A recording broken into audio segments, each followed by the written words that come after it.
So I'm on my last day of doing this. We're on our last day in Luke chapter 9, 51 through to the end.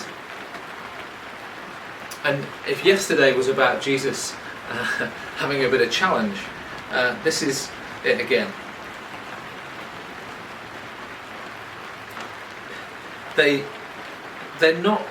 Jesus is not universally invited in.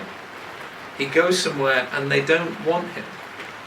They refuse to welcome him. Now, that to his disciples, that's really surprising. If someone's going to come and bring healing to a place where there aren't really doctors, if he's going to come and set people free, but he is Jewish, they are Samaritan, those are two opposing groups, but on his behalf, they're like, these people don't get, you're the Messiah, you're the King, you're the one who's going to, and they're like, right, we've had it. And James and John, these sons of thunder, as Jesus called them, hot-headed guys, he says, they say, shall we call down fire and destroy it?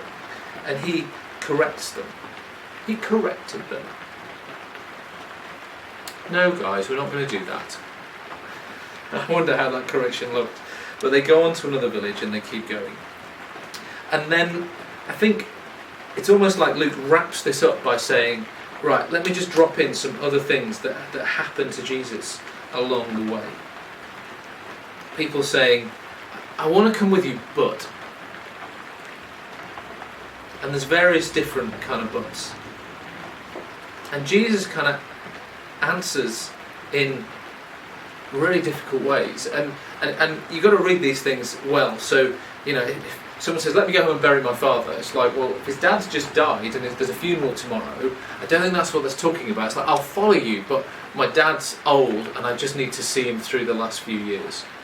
I could do that, but I could come with you, but let me take care of things at home. I'll go anywhere with you. And Jesus goes, well, do you realise what that means?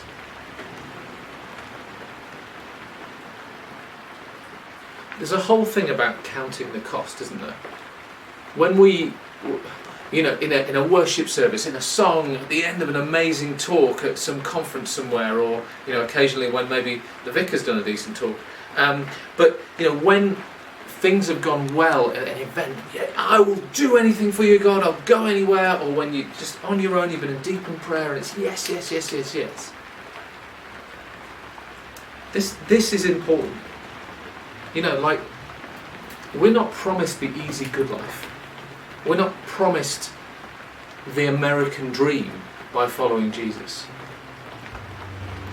I do believe he has good things for us, and he has life in all its fullness, but sometimes we're called to suffer like Jesus.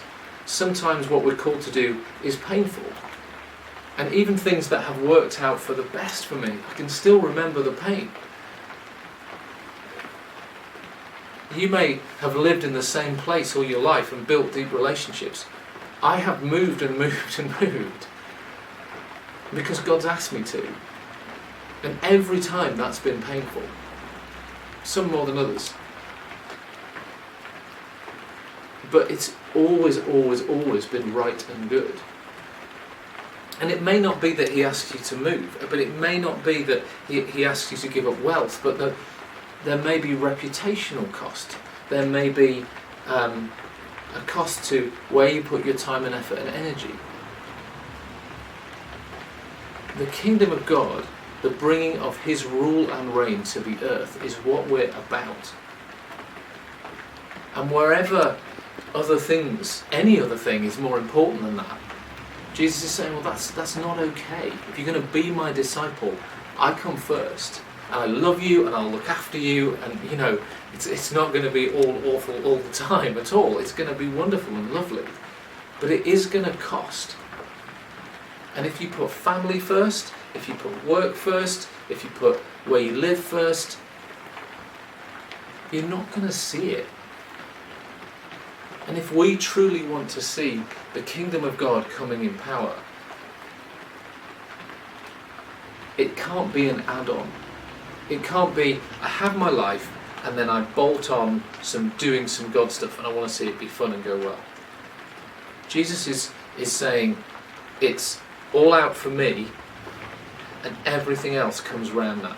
I will give you all of that as I lead you through and teach you. And that's certainly been my experience. It's about putting him first and letting everything else follow. And thing by thing, I've thought I've done that. And then he's pointed out, well, that's not true. And so some of my idols, my things that matter more, have to be crushed and dealt with. And he gives them back to me. So he can take money. The first one thing, he probably dealt with it in me. You know, he taught us how to live with nothing. He helped us to give everything away. And then he's given us back more than we ever had. But it no longer has any control or power over us.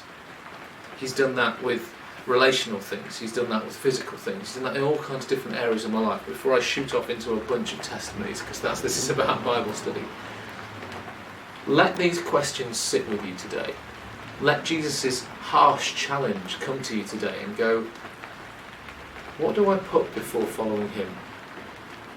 And he's invitation and gentle as well as challenge. So maybe sit with Jesus and go, this is really hard to let go of some of these things, to put you before them, and ask for his help. Because he's loving and kind and gentle, and he disciplines the ones he loves. And he's the one who'll set you free of these things by helping you to put him first and being freed and released into life in all its fullness.